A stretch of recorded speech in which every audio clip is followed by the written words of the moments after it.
everyone, and welcome back to my channel. Thank you so much for joining me. I'm happy that you're here.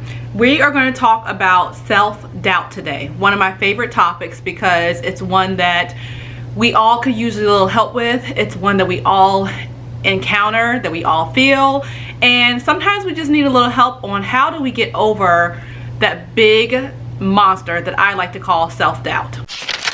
If you're new to my channel, I first want to say thank you for coming and welcome.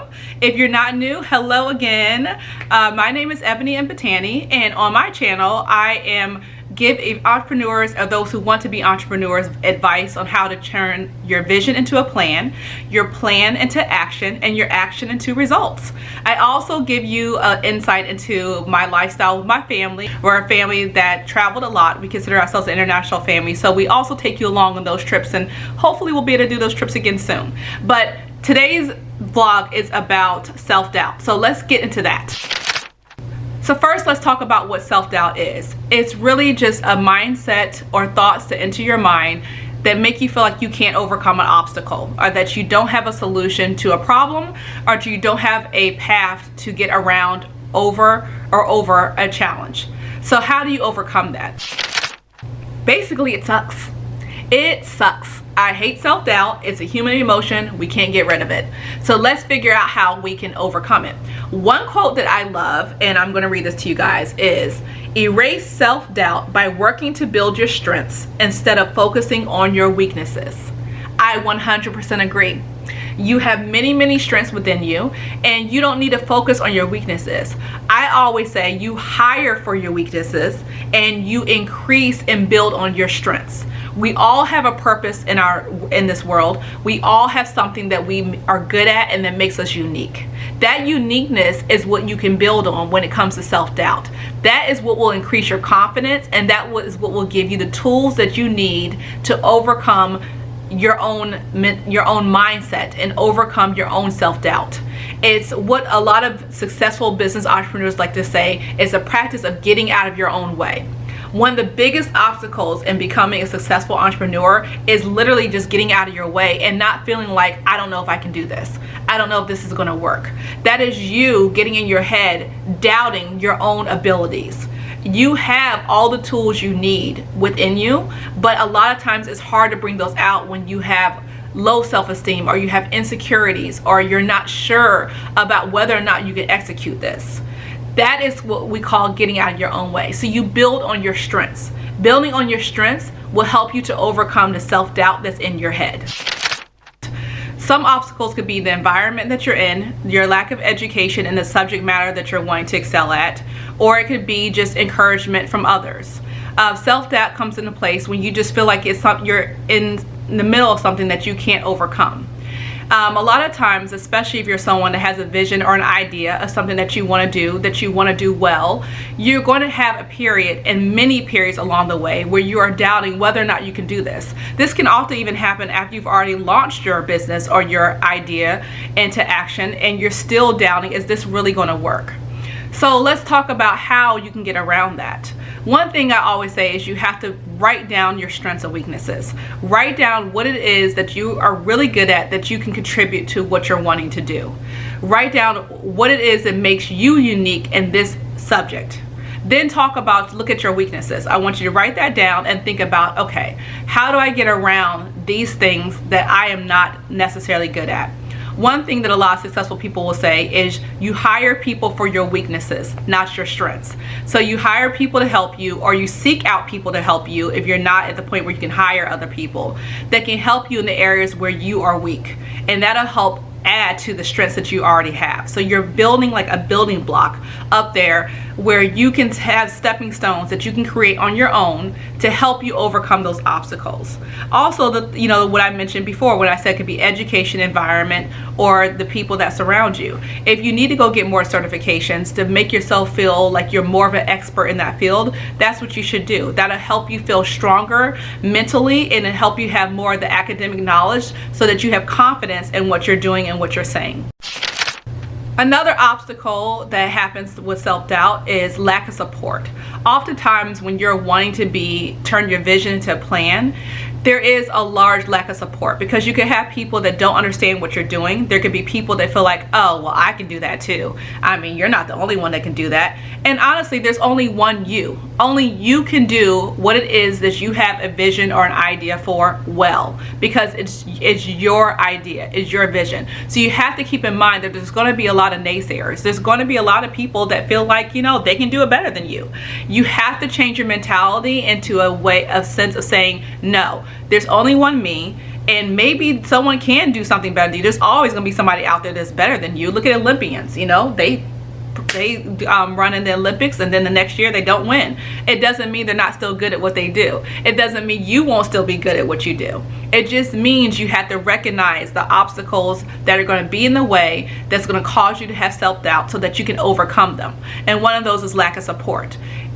You know, like they say, it's a lonely road getting to the top, and it can be. As you rise to the top, you might lose more and more friends. You might have more family that you fall out with, or that you have to cut off because of their lack of support or their negativity. In order to stay focused, you have to accept the fact that there's going to be obstacles or people in your way that are going to try to increase the amount of self-doubt you already have.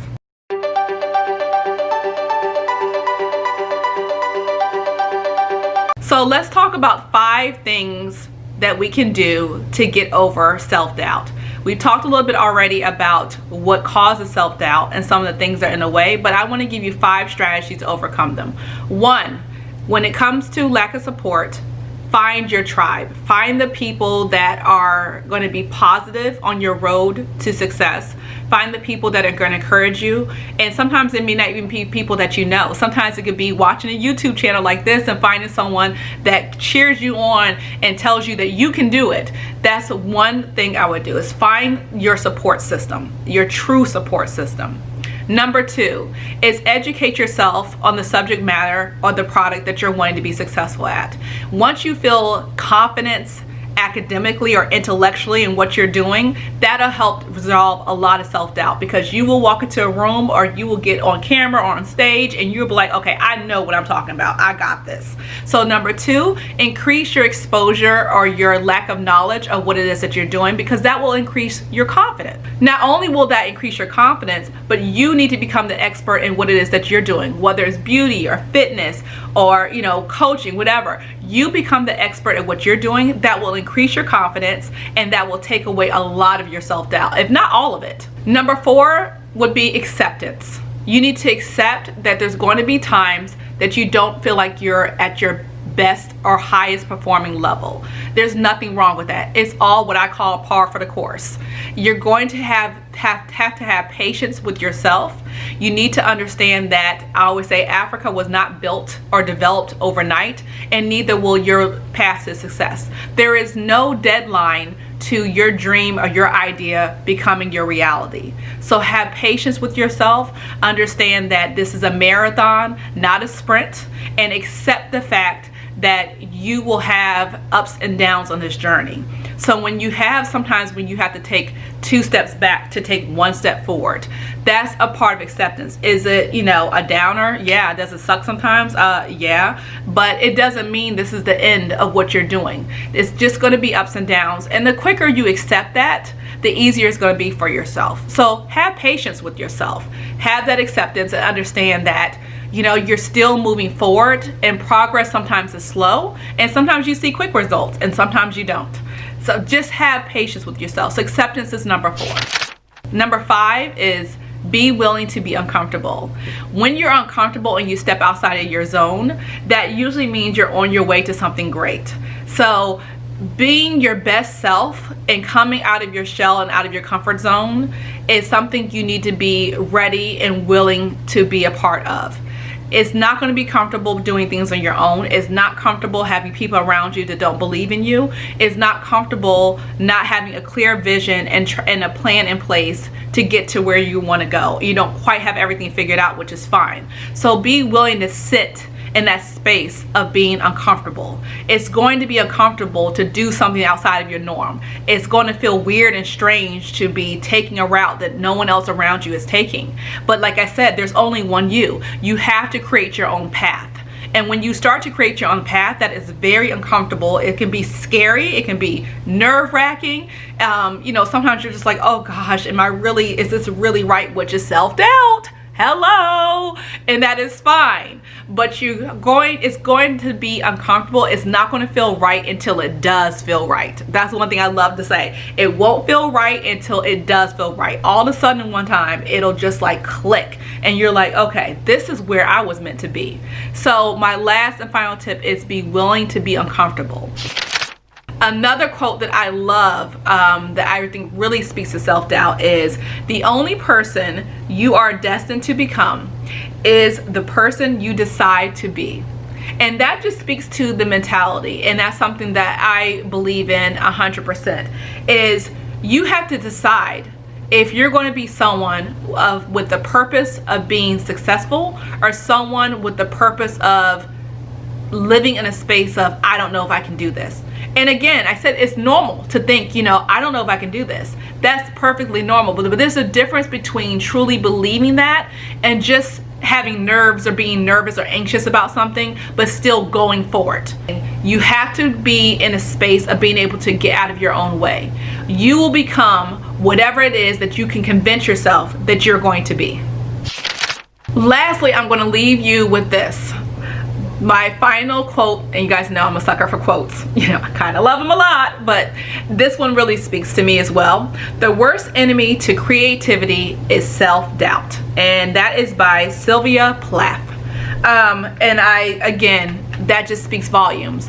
When it comes to being an entrepreneur or creating your own path in life, it requires a lot of creativity, a lot of flexibility, a lot of just being uncomfortable. And that when you are uncomfortable, that's where the self-doubt comes in. But that can stifle your creativity. So you want to try to always be in a space of understanding that there's going to be times that you feel like you are stagnant or you're not moving ahead, but you can't allow that to take over in such a strong force that it is stifling or suffocating your creativity.